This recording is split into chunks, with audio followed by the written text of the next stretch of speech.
तो this is what we are doing here.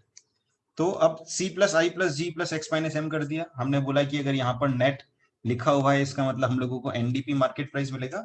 अगर यहाँ ग्रॉस डोमेस्टिक कैपिटल फॉर्मेशन होता तो हमको यहाँ पर gross domestic product at market price यानी जीडीपी एट मार्केट प्राइस मिलता। आगे बढ़ाएंगे थोड़ा सा इसको। डेप्रिसिएशन का कोई सीन नहीं है यहाँ पर। Net factor income from abroad को हम जोड़ेंगे, इनडायरेक्ट टैक्सेस को जोड़ेंगे तो हमको क्या मिल जाएगा, एनएनपी फैक्टर कॉस्ट। अब ये एनएनपी फैक्टर कॉस्ट क्या होता है, इसको हम बोलते हैं नेशनल इनकम। हमारा मोटिव यही है to calculate this national income. ज्यादातर क्वेश्चंस में आपको नेशनल इनकम कैलकुलेट करने को ही कहा जाएगा। ठीक है, so this is the simple view. अब थोड़े से क्वेश्चंस के ऊपर हम लोग आ जाते हैं।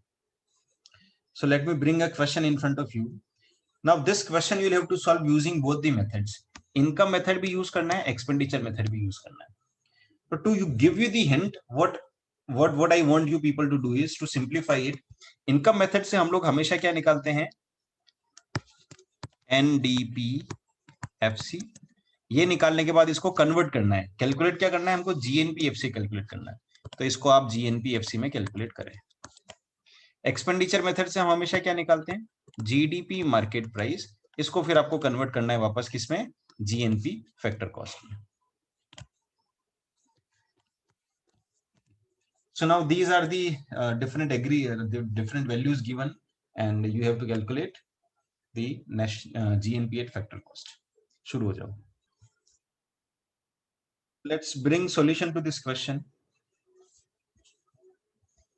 Solution says C plus I plus G plus X minus M करेंगे तो हमारे पास में NDP at market price आएगा।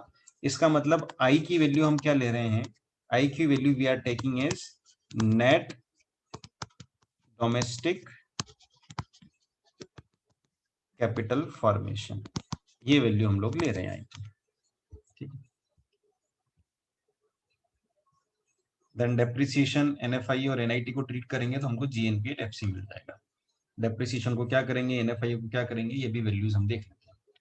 तो सी की वैल्यू हम लोगों को 1000 दी है, आई की वैल्यू हमको 200 दी है, जी की वैल्यू 500 है, एक्स माइनस एम हमारे पास में ये -20। इसका मतलब क्या है, या तो इंपोर्ट्स गिवन है या फिर नेट एक्सपोर्ट की वैल्यू माइनस में है ना। पीछे जाके टैली कर लेते हैं एक बार, प्रीवियस स्लाइड पे जाकर टैली कर लेते हैं एक बार। नेट एक्सपोर्ट्स हमको माइनस में दिए, ठीक बात है। तो नेट एक्सपोर्ट्स माइनस भी दिए थे, माइनस में। इन सबको जोड़ेंगे टोटल हमारा क्या आ जाएगा, एनडीपीएमपी विच इज 1680। अब इसमें हम क्या करेंगे, डेप्रिसिएशन को जोड़ना है हमको। Depreciation is 60 will added NFIA. अब एनएफआईए में हम लोगों को क्या चीज गिवन है, इसको देख लेते हैं प्रीवियस स्लाइड से। एनएफआईए में हम लोगों को गिवन है net factor income from abroad की वैल्यू माइनस में है। तो फ्रॉम को जनरली जोड़ते हैं बट वैल्यू ही माइनस में है तो हम कुछ नहीं कर सकते। सो दिस वैल्यू, इसको ऐड कर रहे हैं लेकिन वैल्यू माइनस में। एनआईटी, एनआईटी की वैल्यू हमको -80। -80 इसका मतलब या तो ये केवल सब्सिडीज गिवन है, प्रीवियस स्लाइड में देख लेते हैं हम लोग क्या बोलना चाह रहा है ये। एनआईटी हम लोगों को 80 गिवन है। अच्छा, एनआईटी अपने को मार्केट प्राइस निकल रहा है और फैक्टर कॉस्ट निकालना है। ठीक है, तो यहाँ मार्केट प्राइस है but we have to calculate factor cost, इसलिए एनआईटी को हम लोग क्या कर रहे हैं, माइनस कर रहे हैं। ठीक है, तो टोटल आंसर हमारा क्या आ जाएगा, 1650। This will be GNP at FC. उसी तरह से अब ये तो एक्सपेंडिचर मेथड से हो गया। Now we will solve it through income method. The income method says compensation of employees mixed income and then after these four values of operating surplus. क्योंकि ऑपरेटिंग सरप्लस तो डायरेक्ट गिवन है नहीं तो इन चारों चीजों को हम ढूंढेंगे। Then NDP at, this is NDP at factor cost, NFIA, depreciation, NIT कैसे ट्रीट करेंगे। So you can see compensation of employees हमारे पास 800 है, mixed income is not available यानी क्वेश्चन में गिवन नहीं है। रेंट हमको 250 गिवन है, इंटरेस्ट हमको 150 गिवन है, royalty is not given in the question, profit is given as 400। सबको जोड़ेंगे तो हमको डोमेस्टिक इनकम मिल जाएगी यानी एनडीपीएफसी मिल जाएगा। NDPFC is coming as 1600। अब इसके अंदर हम क्या करेंगे, चूंकि हमको नेशनल निकालना है तो एनएफआईए को हमको जोड़ना पड़ेगा, लेकिन चूंकि ये नेगेटिव में है तो ये माइनस हो जाएगा यहाँ। डेप्रिसिएशन को ऐड करेंगे, एनआईटी जो है वो उसकी हमको जरूरत नहीं है। क्यों जरूरत नहीं है, क्योंकि यहाँ ये फैक्टर कॉस्ट पर निकला है और यहाँ भी ये फैक्टर कॉस्ट ही है। टोटल करेंगे तो हमको आंसर मिल जाएगा 1650। Now the interesting thing is, जब भी हम कभी भी कोई भी क्वेश्चन सॉल्व करेंगे using income method and expenditure method, तो उस क्वेश्चन में ultimate value will be same. GNPFC चाहे एक्सपेंडिचर से निकालें चाहे इनकम से निकालें, these both values are same. That's why मैंने जो बोला था प्रीवियसली कि आप कोई भी एक मेथड अडॉप्ट कर ले, जो भी मेथड आपकी फेवरेट है, जिसमें आपको ज्यादा कॉन्फिडेंस है, इससे आपको ये पता चल जाएगा कि आंसर कौन सा है। और वही आंसर अगर दूसरी मेथड से आ जाता है तो आंसर इज मैच्ड, इसका मतलब क्या हो गया, हमारा आंसर जो है वो करेक्ट है। तो दोनों के आंसर हमेशा जो है वो सेम आएंगे। दोनों ही मेथड से आप सॉल्व करेंगे तो every aggregate will be same. ठीक है, इसको प्रूव करने के लिए चाहे तो हम यहां देखो, आप यहां एनडीपी मार्केट प्राइस कितना दिया है 1680, यहां एनडीपी फैक्टर कॉस्ट है 1600। तो क्या करेंगे, मार्केट प्राइस बनाने के लिए इसमें टेक्निकली एनआईटी जोड़ना चाहिए।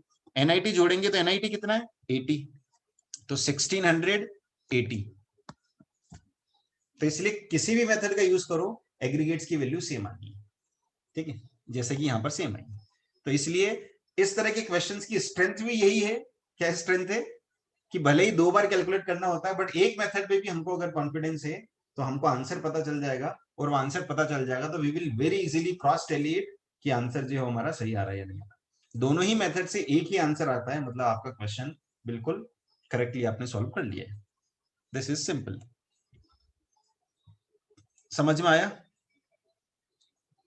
Yes sir. ना, ये क्वेश्चन सॉल्व करके बताओ, अब ज्यादा इंटरेस्टिंग लगेगा आपको। Now try and solve this question. So at very first will take expenditure method. Formula हमारा सेम है, C plus I plus G plus X minus M, NDP MP आ जाएगा। Then depreciation, net factor income from abroad and NIT को treat करेंगे हम लोग, तो हम लोगों को एनएनपी एट फैक्टर कॉस्ट यानी नेशनल इनकम मिल जाएगा। सिंस यहाँ पर एन है और यहाँ पर भी एन है, मतलब दोनों ही नेट वैल्यू है, मतलब डेप्रिसिएशन को हम इग्नोर करने वाले हैं। चलो वैल्यूज देखेंगे। सी की वैल्यू हमारे पास में 500 है। 500 है, इसका मतलब कहां से आ रहा है 500? गवर्नमेंट का प्राइवेट फाइनल कंजप्शन एक्सपेंडिचर 500 है, सीधा सीधा हमने ले लिया, देयर इज नो प्रॉब्लम। आई की वैल्यू कितनी आ रही है हमारे पास 150। आई की वैल्यू को हम लोग देखते हैं, नेट कैपिटल फॉर्मेशन 150, सीधा आ गया। जी की वैल्यू अब देख लेते हैं हम लोग यहाँ पर, जहां आपको कहीं लग रहा था कि कंफ्यूजन हो सकता है। गवर्नमेंट फाइनल कंजप्शन एक्सपेंडिचर हमको 230 दिया है, वही हम लोगों ने लिया है। और x माइनस एम यानी नेट एक्सपोर्ट्स देख लेते हैं हम लोग, तो एक्सपोर्ट 15 है और इंपोर्ट 45 है, तो टोटल देखा जाएगा तो -30 इसकी वैल्यू आ जाएगी। टोटल करेंगे तो 850 will be our NDP market price. Depreciation को अब इग्नोर करेंगे क्योंकि जरूरत ही नहीं है। एनएफआईए को हम लोग जोड़ेंगे क्योंकि हमको नेशनल निकालना है, विच इज 10। और एनआईटी को हम लोग माइनस करेंगे क्योंकि मार्केट प्राइस से हमको फैक्टर कॉस्ट निकालना है। So NIT will be deducted. NIT में हमको 2 चीजें गिवन है, इनडायरेक्ट टैक्स 30 गिवन है और सब्सिडीज 10 गिवन है, तो 30 माइनस 10 करेंगे तो 20, तो कुल मिला के क्या हो जाएगा 850 और 840 है ना। यहाँ 20 आ रहा है, ये 10 आ रहा है, 840 will be our national income using expenditure method. अब similarly let's see in the case of compensation of employees, mixed income, rent, interest, royalty, profit, है ना। यहाँ हमने ऑपरेटिंग सरप्लस आ रहा है जो कि हम लोगों को डायरेक्ट ऑपरेटिंग सरप्लस गिवन है क्वेश्चन में, तो फिर कोई टेंशन लेने की जरूरत ही नहीं है। ठीक है, मतलब रेंट, इंटरेस्ट, प्रॉफिट भी हमने इंक्लूड नहीं किया, उसको भी हटा ही दिया आपने क्योंकि जरूरत ही नहीं है। तो कंपनसेशन ऑफ एम्प्लॉइज को हम लोग देखते हैं सीधे सीधे। जस्ट मिनट सर, जो डेप्रिसिएशन है वो तो 20 दे रखा है, तो सर दे रखा है बेटा, लेकिन जरूरत नहीं है ना, यहाँ नेट वैल्यू और यहाँ भी नेट वैल्यू है। Okay sir. डेप्रिसिएशन निकालने की जरूरत है, क्यों ट्रीट करेंगे उसको, नेट आ रहा है हमारे पास और नेट ही निकालना है हमको, इसलिए डेप्रिसिएशन विल बी इग्नोर्ड।